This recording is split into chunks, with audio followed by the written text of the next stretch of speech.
ban politicians from politics is not written in a constitution, in any constitution. It's an order of the military regime.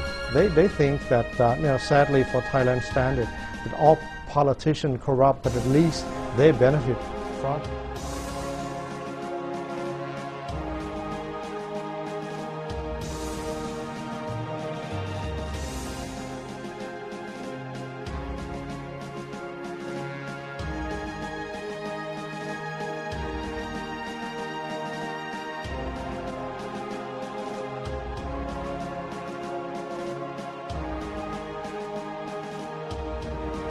Sean Bunprakong is a spokesman for the Red Shirt protesters. He explained why the anti-government movements asked the United Nations to get involved. Basically, we want to act as a mediator, and while we talk to the government, we want words. I think that Mr. Apisit has gone back to what he said on his word many times, and this is in a bigger arena where international audience are watching. And like when he first started the government 14 months ago, he asked for reconciliation, to modify the constitution. That did not take place. In April last year, he asked to have a fact-finding when they shoot a lot of us and demonize us. That report hasn't been issued. This is why it's a pattern of distrust. That's why we don't trust this government. That's why we want to have a mediator. And while we talk to the government, this is not an impossible request. I think this is a fair request because we lost the trust in the government's ability to be honest with us. For joining us on this edition of Inside Story, let's start with Sean Bunprakong in Bangkok. Do you think the government is justified on opening fire on its own citizens through the army?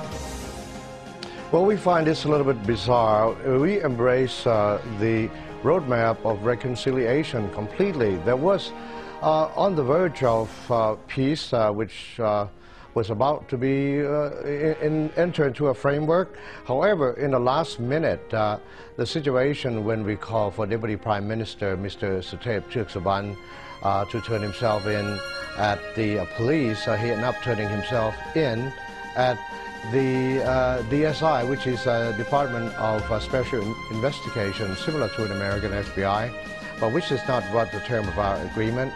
And Mr. Apisit decided to yank an agreement and said that he's displeased, and then the next day sent the troops to crush us. And we did not expect that. We were hoping for a counter proposal.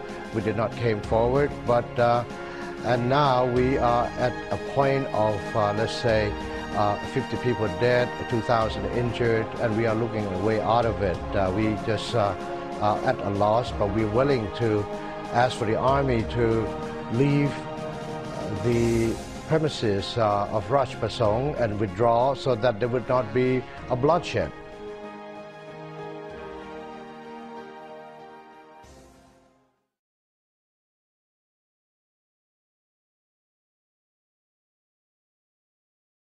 A group of the people is composed of the ambassador, ex-ambassador, the military, and many politicians. They are worried about Thai situation. They thought that Thailand used to be the very lovely, very beautiful, and very peaceful nation, but now it's no more. So they try to think how we bring back the country to the happy olden day. That's why they come to talk together. And Mr. Professor, he didn't join as the representative of the party. They joined by personal. In principle, I think that everybody, not only MP, the Thai people, every section of the society, they support and agree in principle, but in some detail, it should spend a lot of time to discuss about the detail. I think the MP, they worried about the detail. not the principle.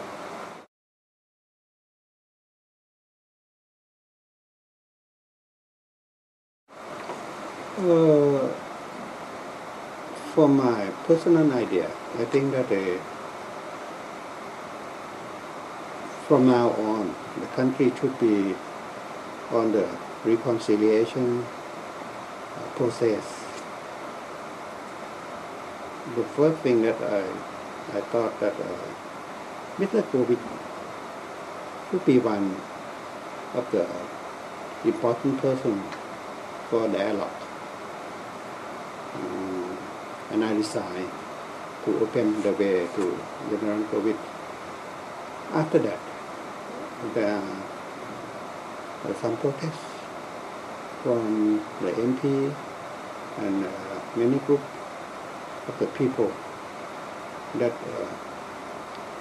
should not success if General Kovic come to be the head of the reconciliation.